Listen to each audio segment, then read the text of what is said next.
প্রশ্ন হবে যৌবন কাটাইছো কোন পথে, জবাব দেওয়ার পথ রাখিনি। প্রশ্ন হবে টাকা পয়সা কামাইছো কোন রাস্তায়, জবাব দেওয়ার রাস্তা রাখিনি। খরচ করেছো কোন পথে, জবাব দেওয়ার পথ রাখিনি। দিন শিখেছো যা, জ্ঞান অর্জন করেছো যা, বিতরণ করেছো কতটা, আমল করেছো কতটা, জবাবের পথ রাখি নেই। সুতরাং একটাই পথ আছে, আল্লাহুম্মা হাসিবনি হিসাবান ইয়াসীরা। আল্লাহ তাআলা আমার হিসাবটাকে সহজ করো। শিখাইছেন কে? রাসূলুল্লাহ। কে শিখাইছেন? রাসূলুল্লাহ। আল্লাহর কাছে দোয়া করো, আল্লাহ তুমি আমার হিসাবকে সহজ করো। সাহাবায়ে কেরাম প্রশ্ন করেছেন, ইয়া রাসূলুল্লাহ সহজ হিসাবটা কেমন? নবী করিম সাল্লাল্লাহু আলাইহি ওয়াসাল্লাম বলেছেন, সহজ হিসাব হচ্ছে আল্লাহ যাকে মাফ করতে চাইবেন, এটা মনে রাখবেন, হিসাবের জন্য যাকে ধরা হবে জাহান্নাম ছাড়া রাস্তা নেই। আর যাকে আল্লাহ মাফ করতে চাইবেন তাকে একটি পর্দার আড়ালে নিয়ে যাবেন। প্রশ্ন করবেন, বান্দা এই গুনাহ করছিলি, গুনার নাম নিয়ে জিজ্ঞেস করবেন। ইন্না লিল্লাহি ওয়া ইন্না ইলাইহি রাজিউন। কে জিজ্ঞেস করবেন? আমার মালিক। বলেন কে জিজ্ঞেস করবেন? আমার মালিক, আমার রব। আকাশ আর জমিনের একচ্ছত্র মালিক, তার সামনে উপস্থিত হতে হবে। ফারদান, একা একই, মিছিল করে যাওয়া যাবে না, একা একা। আল্লাহ জিজ্ঞেস করবেন এই পাপ করছো? তখন কলিজা গলার কাছে চলে আসবে, আরো কয়েকবার মরতে ইচ্ছা করবে, লজ্জা ভয়তে আবার মরতে ইচ্ছা করবে, কিন্তু মৃত্যু তো আর হবে না। বান্দা বলবে, আল্লাহ করে ফেলেছি, আমি করে ফেলেছি, আমি তোমার কাছে ক্ষমা চাই। আল্লাহর নবী বলেন, বান্দা যখন কাঁদতে থাকবে, ফোঁপাতে থাকবে, কাঁদতে থাকবে আর ক্ষমা চাইতে থাকবে, আল্লাহ রাব্বুল আলামিন বলবেন, বান্দারে আমি তোমাকে ক্ষমা করে দিলাম, আমার জান্নাতে চলে যা। আল্লাহুম্মা হাসিবনি হিসাবান ইয়াসীরা। আল্লাহ তাআলা বলেন, আল্লাহুম্মা হাসিবনি হিসাবান ইয়াসীরা। আল্লাহ তাআলা আমার হিসাবকে সহজ করো। আল্লাহর কাছে কানবেন, দোয়া চাইবেন, আল্লাহ তাআলা হিসাবকে সহজ করে দিবেন কিয়ামতের দিন। অপরাধ প্রবণতা কমাতে হবে, তওবা করতে হবে সব জিনিস থেকে। যারা ব্যবসা করেন ওজনে কম দিবেন না, খাদ্যে ভেজাল দিবেন না,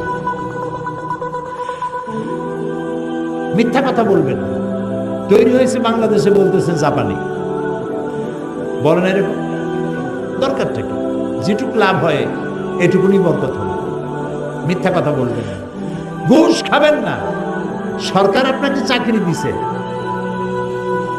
আপনার বাড়ি ভাড়া দেয়, টেলিফোন বিল দেয়, চিকিৎসার পয়সা দেয়, অফিস দিয়েছে, গাড়ি দিয়েছে, এরপরেও আপনি জনগণের কাছ থেকে পয়সা নেন কেন?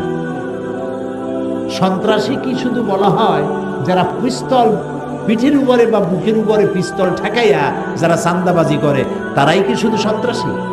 না, ওরাও যেমন পিস্তল ঠেকাইয়া, মূল উদ্দেশ্য তো টাকা নেওয়া। মূল উদ্দেশ্য কি? পিস্তল ঠেকাই কয় বাইর করেন, কি বাইর করবো, যা আছে তাই বাইর করেন। তখন পিস্তল ঠেকাইয়া টাকার উদ্দেশ্যেই পিস্তলটা ঠেকায়, পিস্তল ঠেকাইয়া তা চাঁদাবাজি করা যদি সন্ত্রাসী তৎপরতা হয়, তাহলে ফাইল চাপা দিয়ে, ফাইল আটকাইয়া টাকা আদায় করা, এই অস্ত্র দিয়ে সন্ত্রাসী তৎপরতা চাইতো জঘন্য অপরাধ। অফিসের একটা ফাইল একটা টেবিল থেকে আরেকটা টেবিলে যেতে 14-15 দিন লাগে। কয় যে স্যার এই ফাইলও আজকাল একটু চাটা না হইলে ফাইল নড়ে না। সব জায়গায় পয়সা হারাম, আপনি হারাম খাচ্ছেন, হারাম টাকা দিয়ে আপনার গায়ের রক্ত তৈরি হচ্ছে, আপনার বাচ্চা পয়দা হচ্ছে, হারাম পয়দা হচ্ছে। শান্তি নাই, শান্তি পাবেন না, ঘুম হবে না। সেই জন্য তওবা করার অর্থ এই না যে আপনি বারবার তওবা করতে থাকবেন আর অভ্যাস বদলাবেন না।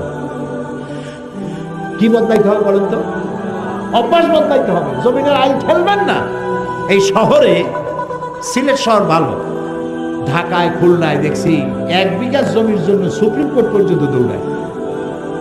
এখানে মনে হয় এগুলি করে ফেলবেন। আচ্ছা, আপনি যখন মরবেন কতখানি জায়গা পাবেন বলুন? 3.5 বিঘা জায়গা পাবেন। আর 1 বিঘা জায়গার জন্য সুপ্রিম কোর্ট পর্যন্ত দৌড়াইতেছেন, খুনাখুনি করতেছেন।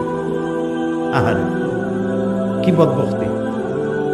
কাজেই জমিনের আইল ঠেলবেন না, চুরি করবেন না, ডাকাতি করবেন না, মিথ্যা বলবেন না, ওজনে কম দিবেন না, মানুষকে ভাগি দিবেন না। শিক্ষিতের উপরও ভাগি দেয়। মানুষ বলে যে শিক্ষা যখন বাড়বে তখন অপরাধ প্রবণতা কমবে। এখন তো দেখি শিক্ষা যত বাড়তেছে অপরাধ প্রবণতাও তত বেশি বাড়তেছে। রাস্তা কাঁচা, হাঁটতে পারি না। রাস্তা যদি পাকা হয় আর ইমান যদি কাঁচা হয়, রাস্তা পাকা ইমান কি কাঁচা। আর রাস্তা পাকা হয়েছে, আগে চুরি করতে গেলে তাড়া খাইয়া কাদার মধ্যে আটকে যাইতো, আর অনেক ঘাট খাইসে ধরা যেত কাদার মধ্যে। এখন তো রাস্তা পাকা, ইমান কাঁচা। বাড়িতে যা ছিল লুটপাট করছে, আপনি দেখার আগেই মোটর সাইকেলে চড়ে ভো করে চলে গেল, ধরতেও পারলেন না। ইমান যদি হয় কাঁচা, রাস্তা যদি হয় পাকা, এতে লাভ নেই। ইমানদারে আগে পাকা বানাইতে হবে। তার অর্থ এই নয় যে আমি উন্নয়নের বিরুদ্ধে কথা বলতেছি, উল্টা বুঝেন না। শিক্ষা যত বাড়তেছে অপরাধ প্রবণতা তত বাড়তেছে। আপনি স্কুলে দেখেন, এই যে এখন যে নার্সারি স্কুল আছে না, নার্সারি প্লে গ্রুপ, এতটুকুন বাচ্চা, তার বই এতগুলা, বাচ্চার চাইতে বইয়ের ওজন বেশি। ওগুলোর জন্য আবার বাড়িতে প্রাইভেট মাস্টার রাখতে হয়। কথা বোর্ডে কাগজ উল্টাবে কেমনে, পেন্সিল ধরবে কেমনে, ওটার জন্য প্রাইভেট মাস্টার 3000 টাকা দিতে হবে তাকে। আমরা তো যখন ছোটবেলায় পড়াশোনা করেছি, ছোটবেলা বা যদ্দূর পড়ছি, প্রাইভেট মাস্টার কারে বলে আমরা চিনি না। আপনারা চিনতেন? আমাদের কোনো দরকার হয়নি, আমি বুঝিনি প্রাইভেট মাস্টার লাগবে কোন কামে। তো প্রাইভেট মাস্টার লাগতেছে কেন? এই জন্য লাগতেছে যে স্কুলে যে টিচার শিক্ষকতা করতেছেন তিনি পাঠদান সঠিকভাবে করছেন না। যদি পাঠদান সঠিকভাবে করতেন তাহলে প্রাইভেট টিচার রেখে যারা সরকারি চাকরি করে, মধ্যবিত্ত লোক, তাদের বাজারের টাকা কমাইয়া কমাইয়া আপনারে পয়সা দিয়া এইভাবে করে ছেলেমেয়েরা লেখাপড়া শিক্ষার দরকার ছিল না। তাহলে আপনি স্কুলে ভাগি দিচ্ছেন, আপনি কলেজে ভাগি দিচ্ছেন, ইউনিভার্সিটিতে ভাগি দিচ্ছেন, ঠিক মতো পড়াচ্ছেন না। হসপিটালের চিকিৎসা যদি সঠিকভাবে হতো তাহলে প্রাইভেট ক্লিনিকের দরকার হতো না। যে দুইটা জিনিস সব থেকে নন প্রফিটেবল হওয়া উচিত ছিল, সেই দুইটা জিনিস সব থেকে বেশি প্রফিটেবল হয়েছে, একটা এডুকেশন আর একটা ট্রিটমেন্ট। আবার ছাত্র ভর্তি করতে যাবেন, সেখানে যুদ্ধ রীতিমতো, ডোনেশন দিতে হবে, চাঁদা নেবে, ওটার সুন্দর নাম রাখছে ডোনেশন। জি, ঘুষ বলা নিষেধ, ওটা ঘুষ না, এটা হচ্ছে বকশিস। তা আবার রোজার দিন একজনের ঘুষ খাওয়ার অভ্যাস, তো টাকা নিয়ে গেছে একজনের, স্যার এই যে, আরে বেটা রোজার দিন তুমি এইটা আমার হাতে দাও, বেয়াদব। স্যার আপনি এটা স্যার তো কাজ করবেন না বলেছেন। কয়েকটা রোজার এই হাতে করে নেওয়া যায়? এই ড্রয়ার খুলে ড্রয়ার মধ্যে দিয়ে যান। অভ্যাস না বদলা, আর যদি খালি কান্দাকাটি করেন, আল্লাহ মাফ করো মাফ করো, কিছু হবে না। খামো খাই, অভ্যাস বদলাইতে হবে, জীবনটারে বদলাইতে হবে। জীবনটারে কি করতে হবে? বদলাইতে হবে, জীবনটাকে বদলাতে হবে। এই কথাগুলি বিগত 31 বছর 32 বছর এই সিলেটের ময়দানে বলা হয়েছে, কোরআন থেকে। জীবন বদলান, আসুন আমরা সবাই জীবন বদলাই। আমি আমাকেও নসিহত করি, সবাইকে নসিহত করছি, আমরা আমাদের জীবনটাকে বদলাই ফেলি, আল্লাহকে ভয় করি। মনে রাখুন, আল্লাহর অবজারভেশনের বাইরে 1 সেকেন্ডের জন্য আমরা কেউ নাই। আল্লাহর পর্যবেক্ষণের ভেতরে আপনি আমি রয়েছি। তিনি আলিমুম বিজাতিস সুদূর, সামিউন বাসীর, সব দেখতেছেন, সব শুনতেছেন, এবং আমার অন্তরের খবরও তিনি জানেন। সুবহানাল্লাহ, তাকে ফাঁকি দেওয়ার কোনো উপায় নাই। সেই জন্য আত-তায়েবুন, তওবাকারী, বারবার তওবাকারী। তওবা আমি কি বুঝাতে সক্ষম হয়েছি? আমিন বলি। আমরা যেন জীবনটাকে বদলাই, ওজনে কম দেব না, খাদ্যে ভেজাল দেব না, মানুষকে কষ্ট দেব না, প্রত্যেকটি মেয়ে লোককে সম্মান করব, নারীদেরকে সম্মান করব। এটা যুবকদের জন্য বেশি জরুরি, সবার জন্যই জরুরি। দেখা যায় মেয়েদের কলেজ ছুটি হয়েছে, girls college, girls high school ছুটি হয়েছে, কতগুলো পোলাপান মাথায় এত বড় চুল, হাতে মোবাইল, ধিন ধিন করে নাচতেছে, গেটের সামনে এতিমের মতো ভাড়ায় রয়েছে। আরে বাবা, তুমি ওখানে গেছো কেন? অন্যের মেয়েকে তোমার নিজের আপন বোন বা মায়ের মতো দেখতে পারো না? নারীদেরকে সম্মান করতে শেখো। হিন্দু, খ্রিস্টান, বৌদ্ধ প্রত্যেকটি মানুষকে সম্মান করো। আমার কোরআন তাই শেখায়। আমার কোরআন বলে কারো দেবতাকে গালি দিও না, কারো দেবতাকে গালি দিও না, কারো মন্দির, কারো পাগোড়া, কারো গির্জা ভেঙে দিও না, কারো উপাসনালয়ের গায়ে হাত দিও না। প্রত্যেক ধর্মের প্রতি মর্যাদা রক্ষা করো, সম্মান বোধের সৃষ্টি হোক মানুষের প্রতি মানুষের। আল্লাহ রসুল বলেছেন, আল খালকু আয়ালুল্লাহ, গোটা সৃষ্টি জগৎ আল্লাহর পরিবার। সুবহানাল্লাহ বলেন, সুবহানাল্লাহ বলেন। পিঁপড়া থেকে শুরু করে হাতি, টুনটুনি পাখি থেকে ঈগল পাখি, চেলাপুটি থেকে তিমি মাছ, সমস্ত সৃষ্টি জগৎ আল্লাহর পরিবারভুক্ত। সুতরাং কোনো মানুষকে, কোনো প্রাণীকে কষ্ট দিবেন না। মানুষের প্রতি সম্মান বোধ, নারীর প্রতি সম্মান বোধ, মানুষের প্রতি শ্রদ্ধা বোধ। মান লাম ইয়ারহাম সাগীরানা ওয়া লাম ইউআক্কির কাবীরানা ফালাইসা মিন্না।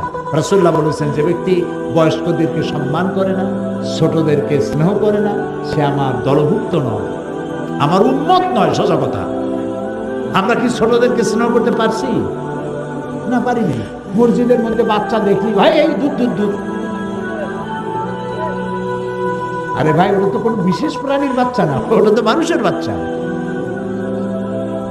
এমন ভাবে চোখ গরম করে ওই বাচ্চা বাড়ি যায়, কয় মা, মসজিদে আমি আল্লাহর কসম জীবনে আর যাবো না। এইটা কি করা উচিত হয়েছে বলেন? ওরে আপনি আদর করবেন, প্রয়োজনে পকেটে 3-4টা চকলেট নিয়ে যাবেন। বাচ্চা যদি মসজিদে দেখেন, নামাজ পড়ে বেরোবার সময় ওরা একটা চকলেট দিবেন। বাচ্চা মনে করবে ভালো তো, মসজিদে আসলেই তো চকলেট পাওয়া যায়, ও মসজিদের অভ্যাস হবে। আপনি তো সর্বনাশ করছেন। নবী করিম সাল্লাল্লাহু আলাইহি ওয়াসাল্লাম এই আচরণ করেন নাই। বাচ্চাদের প্রতি তিনি রহমশীল ছিলেন। বলবো সামনের দিকে ইনশাআল্লাহ। আজকে কথা শেষ করে দিয়ে এইভাবে, যে আমাদের অভ্যাসটা বদলাইতে হবে। কি কি বলছি মনে আছে তো? তাও কথা বলে না, কথা না বললে আমি বুঝি কি? মনে আছে? মনে আছে? আল্লাহ মনে রাখার তৌফিক দিক জোরে বলেন আমি মোনাজাত করব। মোনাজাতের জন্য দাঁড়ানো ভাইদের বসতে হবে। আপনারা তো জানেনই, আমি সবসময় বলি যে মোনাজাতটার আদব হলো বসে মোনাজাত করা। একটু বসেন। এতক্ষণ কিন্তু আমি একবারও বলি না যে আপনি বসেন বলিনি। এখন বলছি, আদর করে বলছি, সম্মান করে বলছি, বসুন। মোনাজাতে আমরা অংশ নেই। জীবনটাকে বদলাবো, এটা শপথ নিলাম আজকে। জীবনটাকে, যার যে বদভ্যাস আছে, আমি জানি আমার কি বদভ্যাস আছে, আপনি জানেন আপনার মধ্যে কি বদভ্যাস আছে। আপনি জানেন কত জায়গায় আপনি আল্লাহর সাথে নাফরমানি করেন, আমিও জানি আমি কত জায়গায় আল্লাহর সাথে নাফরমানি করি। আল্লাহ এবং রাসূলের সাথে নাফরমানি হয়, এই সমস্ত কাজ থেকে আল্লাহ তাআলা আমাদেরকে রক্ষা করেন। আমরা বলি আমিন। তো আল্লাহ তাআলার কাছে তওবা করতে হবে, গুনাহ মাফ চাইতে হবে, আর ওই বদভ্যাস আর করব না। মা বাপকে সম্মান করব, ছোটদেরকে স্নেহ করব, ওজনে কম দেব না, খাদ্যে ভেজাল দেব না, মানুষকে ফাঁকি দেব না। চিকিৎসার নামে, এবার ডাক্তারদেরকে বলছি, যারা চিকিৎসক, সব না, আমি তো বলছি নসিহত আমার জন্য, রাগ করতেছেন না তো? যারা চিকিৎসক, আননেসারি রোগ হয়েছে একটা, 2-4টা ট্যাবলেট দিলে হয়, কিন্তু তার কাছ থেকে পয়সা আদায় করা দরকার। সেই জন্য কফ পরীক্ষা করতে হবে, ইউরিন, স্টুল, ব্লাড, এগুলি সব টেস্ট করতে হবে। আর টেস্ট করার জন্য নির্দিষ্ট একটা জায়গায় পাঠানো হয়, অমুক জায়গায় যাবে। তার মানে ওই জায়গায় একটা কমিশন আছে। তো আপনি তো ভালো কাজ করতে পারলেন না, আপনি মানুষ, আল্লাহ আপনার একটা চিকিৎসা মতো মহৎ সেবা করার একটা যোগ্যতা আল্লাহ আপনাকে দিয়েছে। সুবহানাল্লাহ। কত মলিন মুখ, আপনার হাতের ছোঁয়ায় আল্লাহর রহমতে হাসি ফুটে। সুবহানাল্লাহ। মা বাপ বাচ্চা নিয়ে আসে, রুগী নিয়ে আসে, মুখ মলিন, আরে বাঁচবে কিনা, ডাক্তারের একটু আদরে ছোঁয়ায়, ডাক্তার যদি একটু ভালো ব্যবহার করে, কি হয়েছে, ভালো হয়ে যাবে ইনশাআল্লাহ, আল্লাহ আল্লাহ করেন। তবে মনে রাখবেন ওষুধে কিচ্ছু হবে না, আল্লাহর রহমতে হবে, আপনি তো ভালো হয়ে যাবেন, এত চিন্তা করেন কেন? এগুলি বলতে হবে। আর নামাজ পড়বেন, আল্লাহ আল্লাহ করেন। আমার আবুল আম্বিয়া, সমস্ত নবীদের পিতা ইব্রাহিম আলাইহিস সালাম, তিনি বলেছেন ওয়াইজা মারিতু ফাহুয়া ইয়াশফিন, আমি যখন অসুস্থ হই আমারে কে ভালো করে? কে ভালো করে? আল্লাহ তাআলা ভালো করেন। রোগীদের সাথে ভালো ব্যবহার করুন, ভালো আচরণ করুন। এখন ডাক্তার যদি হয় বদমেজাজি, রুগী একবার আসছে ওষুধপত্র দিয়ে দিয়েছে, আবার আসছে তুমি এখনো মরো নাই, এই রকমের ডাক্তার হইলে তো তার কাছে আর আসবে না।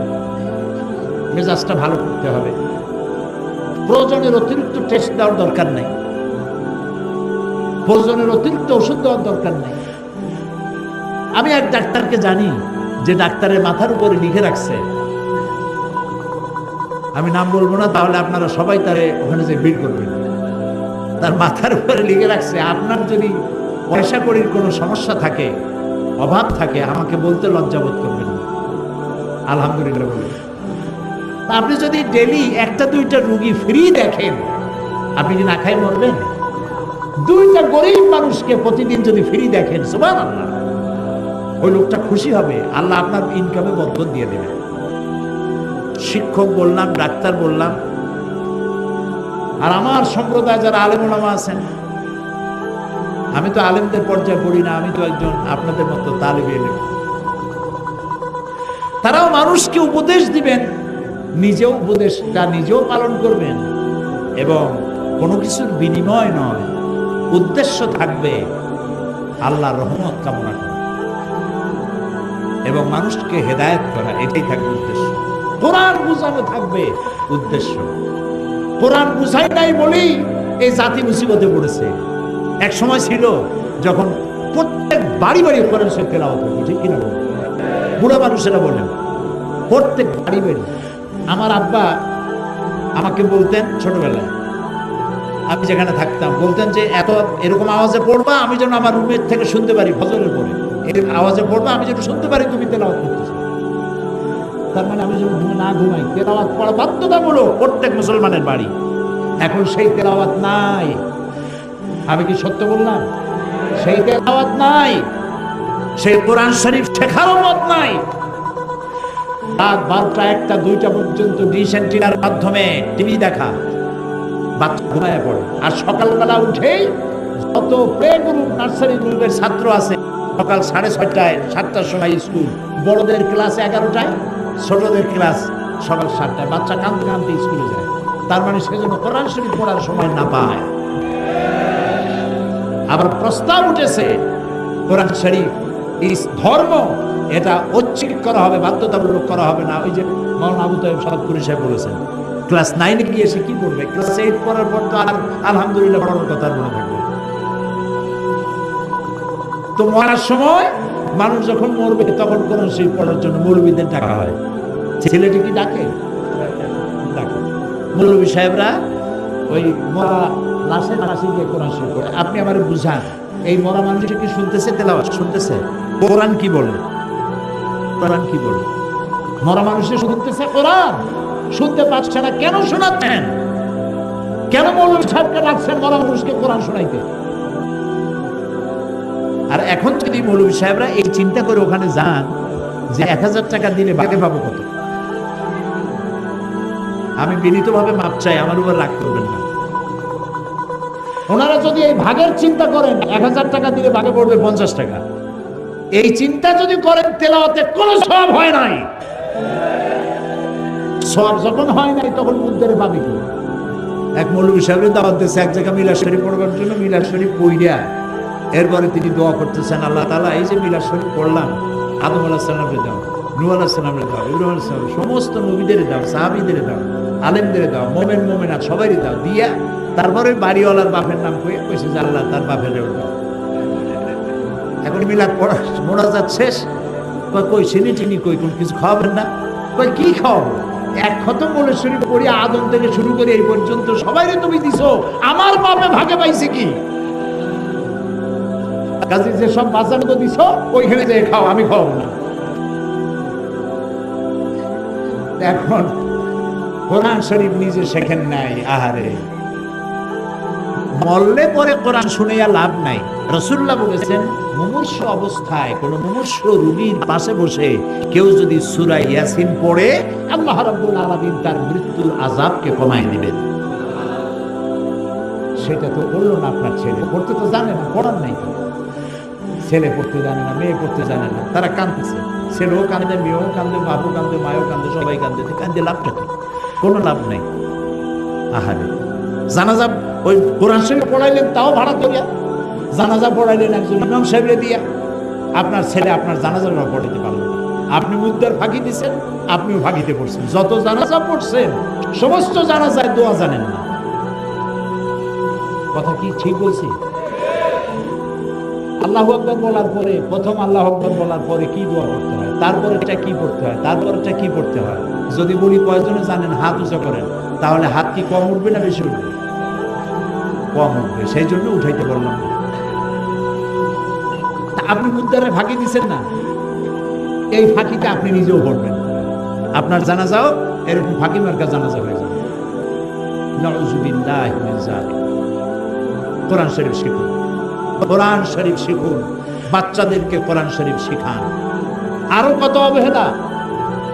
ইংরেজি শিখায় যে মাস্টার, অঙ্ক শিখায় যে মাস্টার, সারেগামা পাদানিশা, সাদের লাভ, এইগুলা যে শিখায় তার বেতন ৩,০০০ টাকা, ৫,০০০ টাকা প্রত্যেক মাসে। আর কোরআন শরীফ যে শিখায় মৌলভী সাহেবের ৬০০ টাকা বেতন, ৬ মাস বাকি।